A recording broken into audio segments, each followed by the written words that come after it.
Graça e paz, meus irmãos, é bom estar mais uma vez junto com os irmãos neste momento do culto.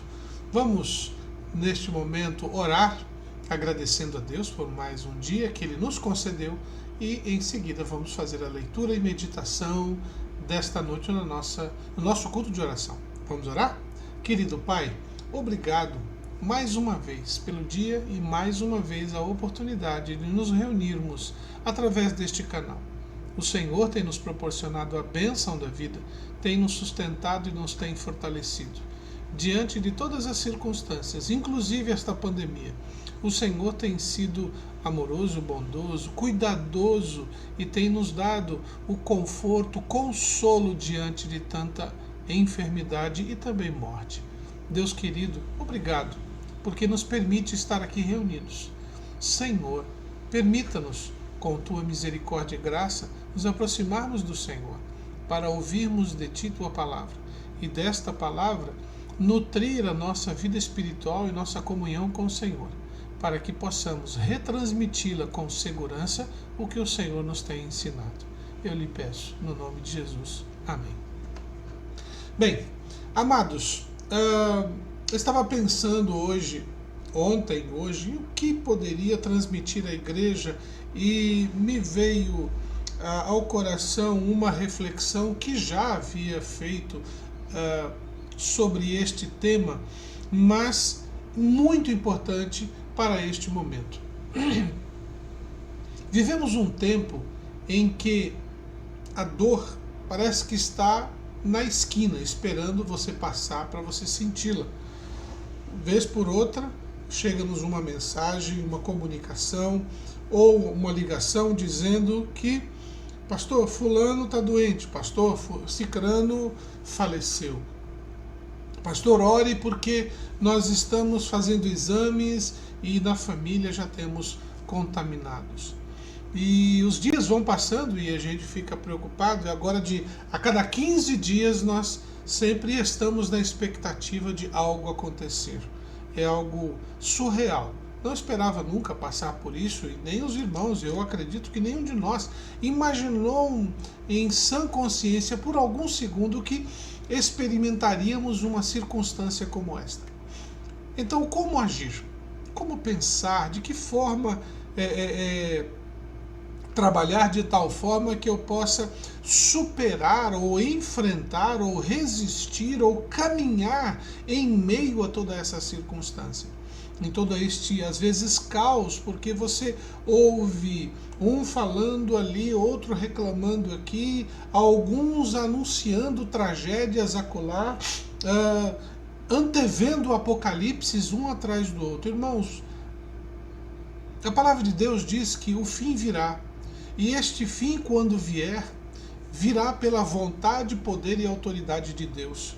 E aqueles que são seus filhos, aqueles que procuram estar em comunhão, procuram vivenciar uma fé genuína, agradável a Deus, não tem que temer nada. Às vezes nos apegamos tanto à vida que nos esquecemos que nossa vida não é essa que construímos, mas aquela que Cristo constrói através de nós. Por isso que Paulo diz, não vivo mais eu, mas Cristo vive em mim. A nossa busca precisa ser essa busca constante desta vida de Cristo em nós, para que esta vida que estamos vivendo não seja uma vida de medo, de pavor ou de falta de esperança. Pode ser uma vida de dor. É uma vida onde nós vivenciamos momentos de queda no sentido de nos machucarmos ou enfrentarmos situações dolorosas, mas é uma vida em que Deus expressa, manifesta e quer salvar. Portanto, quero convidar os irmãos, nesta noite, a pensar neste Deus que não muda e nunca mudou suas promessas. Suas promessas permanecem, elas são reais, elas estão acontecendo. Deus não muda de acordo à circunstância. Não é como o ser humano que, conforme o humor, muda de promessa. Não. Deus não muda suas promessas. E isto o irmão precisa ter em mente o tempo todo. O que podemos e devemos guardar em nossas mentes e corações é quais são estas promessas. Muitas vezes, alguns confundem as promessas de Deus com benefícios pessoais ou com bênçãos para a própria vida. Mas a palavra de Deus ensina que existem bênçãos perpétuas do Senhor, que elas estão e continuam a acontecer. Além destas, qualquer outra bênção, isso está ligado à misericórdia de Deus, à misericórdia momentânea, circunstancial, da ocasião, quando Ele deseja manifestar a sua graça. Por isso que podemos ver quando nós estamos passando por uma situação e pedimos a Deus a sua intervenção, a sua ação, e Ele responde para uns e não responde para outros. Não é porque Deus mudou a sua promessa, Ele continua firme nas suas promessas. Mas existem aqueles pedidos que vão além das promessas de Deus e que Deus às vezes não responde. Por isso, quero pedir-lhe que me acompanhe na leitura do texto de Hebreus, capítulo 6, verso 13 ao verso 20. Hebreus, capítulo 6, verso 13 a 20. Me acompanhe. Pois, quando Deus fez a promessa a Abraão, visto que não tinha ninguém superior por quem jurar, jurou por si mesmo, dizendo: certamente te abençoarei e te multiplicarei. E assim, depois de esperar com paciência, obteve Abraão a promessa. Pois os homens juram pelo que lhes é superior, e o juramento, servindo de garantia para eles, é o fim de toda contenda. Por isso Deus, quando quis mostrar mais firmemente aos herdeiros da promessa a imutabilidade do seu propósito, se interpôs com juramento, para que, mediante duas coisas imutáveis, nas quais é impossível que Deus minta, forte alento tenhamos nós que já corremos para o refúgio, a fim de lançar mão da esperança proposta, a qual temos por âncora da alma segura e firme que penetra além do véu, onde Jesus, como precursor, entrou por nós, tendo se tornado sumo sacerdote para sempre, segundo a ordem de Melquisedeque. Este é o texto de Hebreus capítulo 6, verso 13 ao verso 20. Momento em que o texto fala da imutabilidade da promessa de Deus. Deus não muda. Independentemente daqueles que estão em seguida, Deus cumpre sua palavra. Aqui neste texto nós vemos Deus dando uma promessa a Abraão de que ele seria abençoado e multiplicado. Abraão morreu, mas ele esperou com paciência, viu o seu primeiro herdeiro, Isaque, nascendo. Teve também Ismael, mas a promessa era para Isaque, e de Isaque uma grande nação. Os herdeiros de Abraão viram a promessa de Deus continuar, porque Deus havia tomado uma decisão a partir de duas coisas que são imutáveis, que não tem como mudar. Deus prometer e Deus, na sua promessa, não mentir. Vejam, primeira coisa imutável, promessa de Deus. Ele falou, vou fazer. Segunda, realidade imutável. Deus não mente. Então, ele jurou por si, quer dizer, não havia ninguém maior do que ele, não há ninguém maior que Deus. Então, ele deu a sua palavra e se colocou como bênção na vida de Abraão, seus descendentes. E como nós ensinamos, todos aqueles que pela fé, e Paulo ensina isso, que pela fé obedecem, creem em Jesus, em Deus e seguem a Jesus Cristo, são também filhos na fé de Abraão e, como consequência, experimentam das mesmas bênçãos.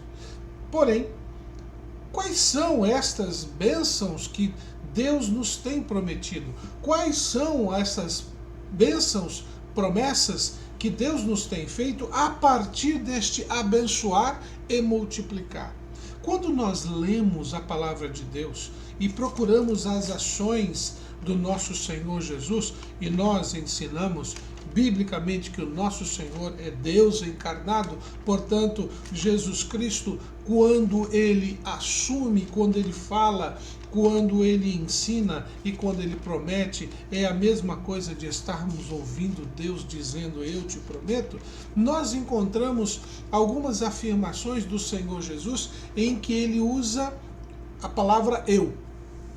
Eu vos digo, eu vos afirmo, eu vos prometo, eu vos ensino. Quando ele se coloca nessa posição, ele está dizendo, eu estou colocando aqui no lugar de, para que você possa experimentar certeza, convicção. Como que eu posso, diante de todas estas circunstâncias que nós estamos vivendo, ter certeza, circunstância do cumprimento das promessas de Deus, sentir paz, experimentar de tranquilidade diante de tanta dor que temos vivenciado? Precisamos olhar para as promessas de Deus para nós e, através destas promessas, viver no dia a dia.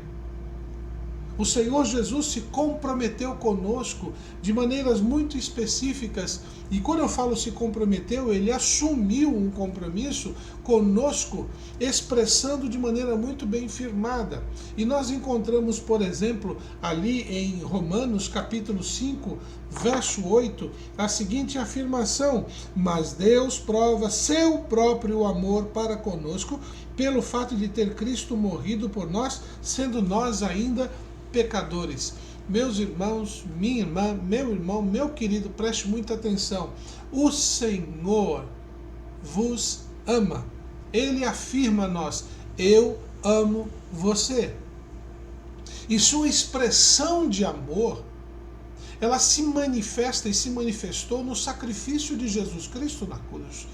Deus, de uma maneira muito única, especial, profunda, quando nós estávamos numa condição de pecado, afastados de Deus, ele não esperou que eu e você fizéssemos algo para que ele pudesse fazer alguma coisa. Na verdade, ele tomou a iniciativa. Verso 6 de Romanos, porque Cristo, quando nós ainda éramos fracos, morreu a seu tempo pelos ímpios. Verso 7, dificilmente alguém morreria por um justo, pois poderá ser que pelo bom alguém se anime a morrer.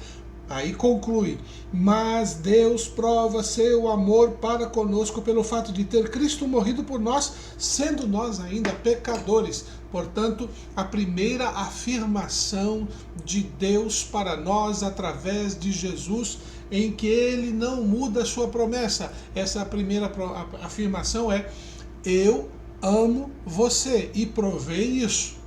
Portanto, você não pode dizer que está se sentindo sem o amor, está se sentindo abandonado, perdido. Talvez a dor momentânea você não esteja percebendo de que se não fosse o Senhor, se não for o Senhor, nós estaríamos perdidos.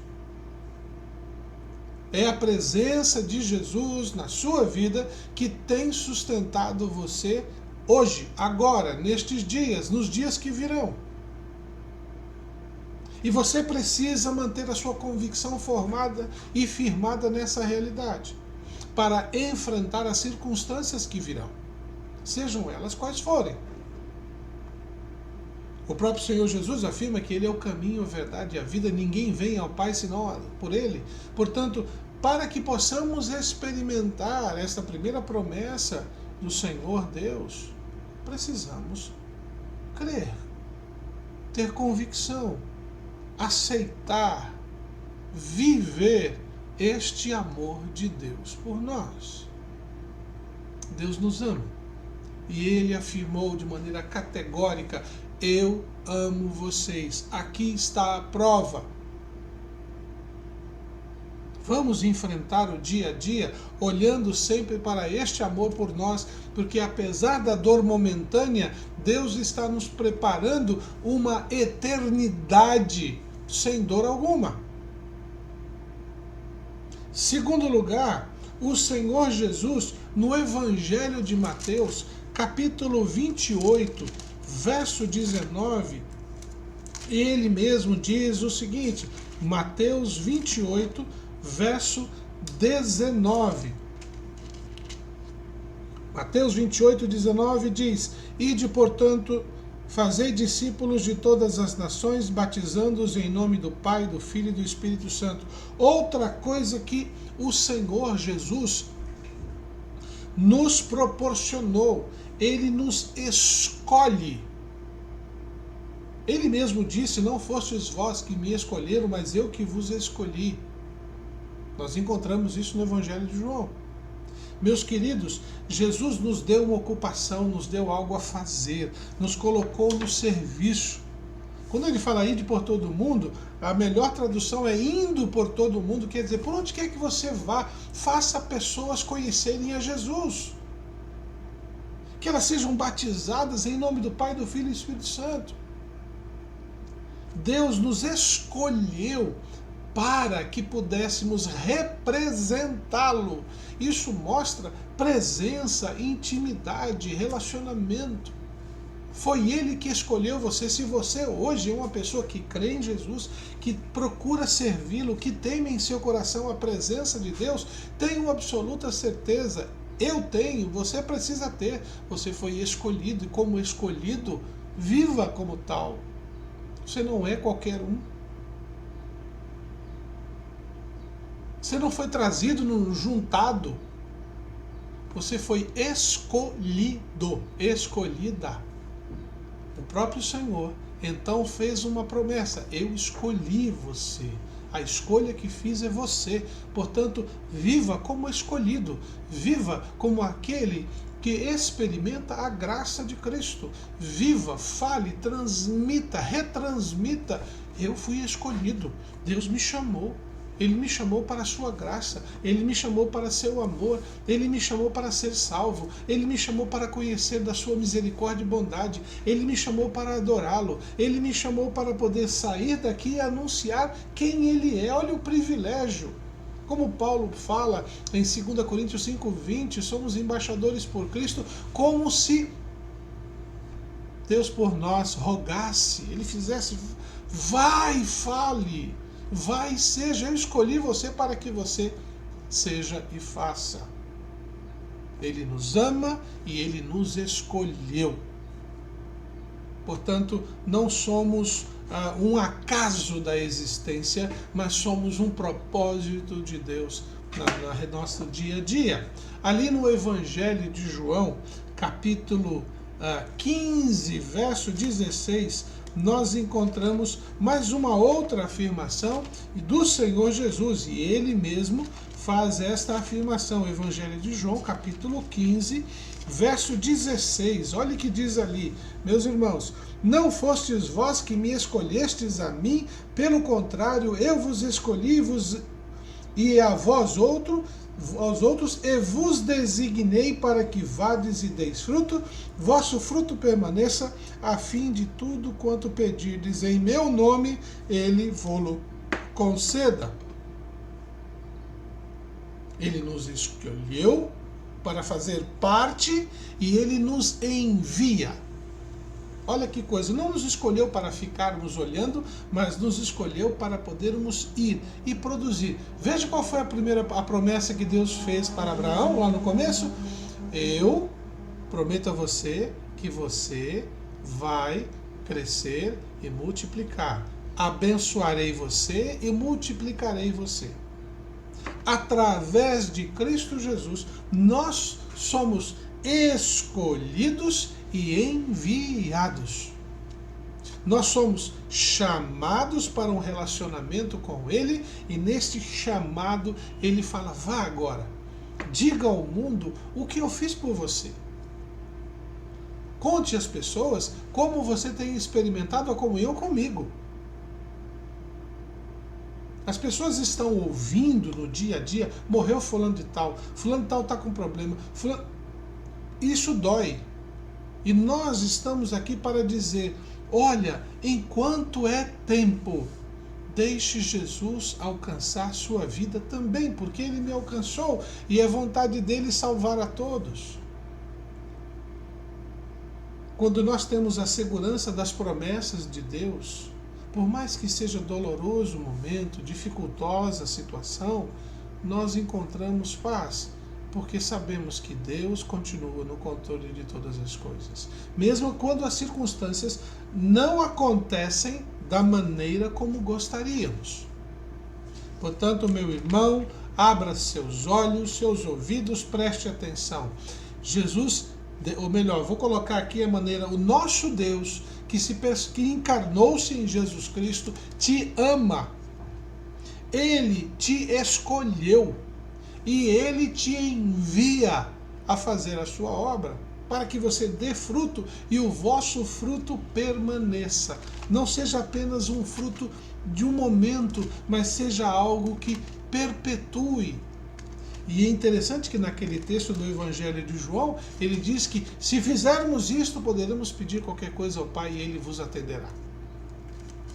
Vamos viver esta realidade, esta promessa de que o nosso Senhor não somente nos ama, mas também nos tem escolhido, mas também nos tem enviado. Por que isso é uma promessa? Alguém, mas por que promessa? Porque Deus prometeu me amar, mas também me prometeu trazer para Ele, me escolheu para junto de si. E não somente prometeu isso, mas agora você vai em meu nome, eu vou estar com você. Por isso que nós encontramos ali em Mateus capítulo 28, verso 20,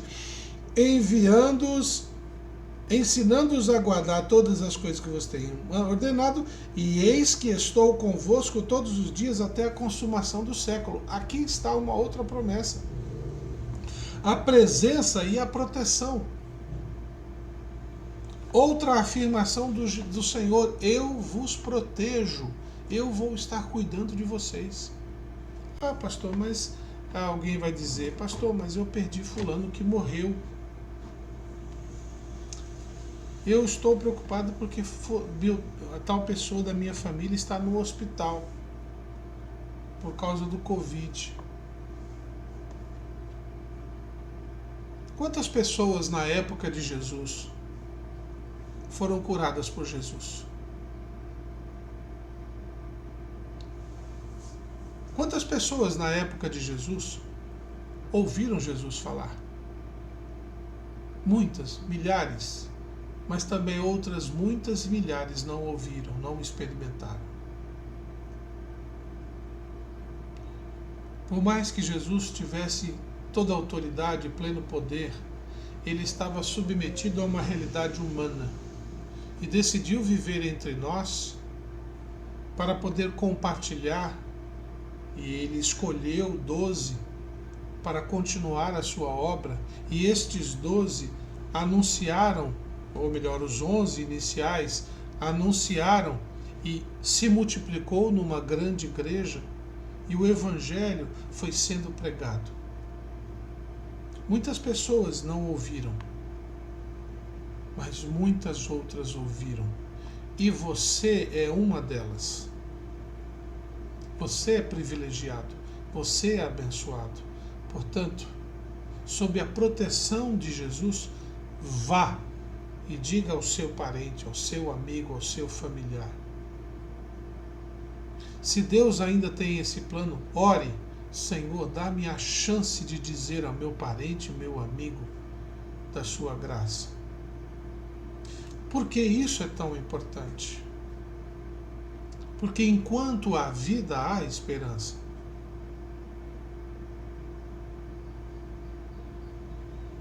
Existem muitas pessoas se sentindo culpadas porque algum conhecido e amigo foi hospitalizado, está entubado e nunca falou de Jesus Cristo para ela. Realmente é um motivo de muita preocupação.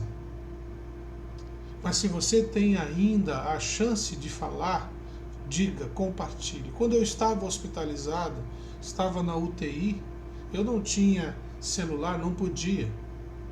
usar celular, não podia receber. Eu até perguntei se tinha alguma Bíblia, mas nem Bíblia tinha. Então os meus momentos ali eram de oração. Mas sempre que eu tinha oportunidade, orava, mas também falava da graça, falava do amor, falava das promessas, falava do cuidado de Deus. Porque aquelas pessoas que estavam ali comigo, ou eu mesmo, poderíamos não estar mais. E enquanto eu estive lá, eu testemunhei 4 pessoas morrendo. E é muito triste isso. E eu vi a dedicação dos médicos, eu vi o esforço da equipe, eu vi o monitoramento constante ali e, de repente, sem mais nem menos, fechava o biombo e começavam a tentativa de trazer de volta. Eu via pelo semblante deles o cansaço, até a tristeza por não terem conseguido. Fizeram tudo o que era possível. Por isso que nós não podemos esperar chegar a um momento como este para dizer, olha, o Senhor Jesus quer proteger você. Mas você precisa agora, hoje, tomar uma decisão diante de tanto amor e tantas promessas. O Senhor Deus fez promessas e Ele não muda, e Ele promete nos proteger. E Ele continua nos protegendo. Ele nos protege da condenação eterna. Ele nos protege de uma vida sem Deus. Por fim, ali em 1 Tessalonicenses, capítulo 4, verso 13. 1 Tessalonicenses 4, 13, até o verso 18, diz assim: Não queremos, porém, irmãos, que sejais ignorantes com respeito aos que dormem, para não vos entristecerdes como os demais que não têm esperança. Pois se cremos que Jesus morreu e ressuscitou, assim também Deus, mediante Jesus, trará em sua companhia os que dormem. Ora, ainda vos declaramos por palavra do Senhor, isto nós, os vivos, os que ficarmos até a vinda do Senhor, de modo algum precederemos os que dormem. Porquanto o Senhor mesmo, dada a sua palavra de ordem, ouvida a voz do arcanjo e ressoada a trombeta de Deus, descerá dos céus e os mortos em Cristo ressuscitarão primeiro. Depois nós, os vivos, os que ficarmos, seremos arrebatados juntamente com eles entre nuvens para o encontro do Senhor nos ares, e assim estaremos para sempre com o Senhor. Consolai-vos, pois, uns com os outros com estas palavras.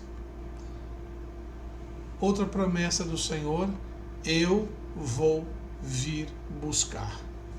Eu venho buscar você. Nós não estamos abandonados, não seremos abandonados e nem seremos deixados para trás. Toda vez que leio esse texto, eu fico imaginando a cena, ouvindo o toque da trombeta, dizendo: acabou. E nós saberemos quando esse toque de trombeta for soado. Nós saberemos que é o Senhor nos chamando. E aqueles que foram antes de nós, a quem nós estamos sentindo saudades, que gostaríamos de estar, estarão já com o Senhor, estando na sua presença, porque serão ressuscitados por Ele primeiro. E depois nós vamos nos encontrar com eles. Por isso que eu digo que quando um irmão ou uma irmã dorme no Senhor, ele não morreu para mim.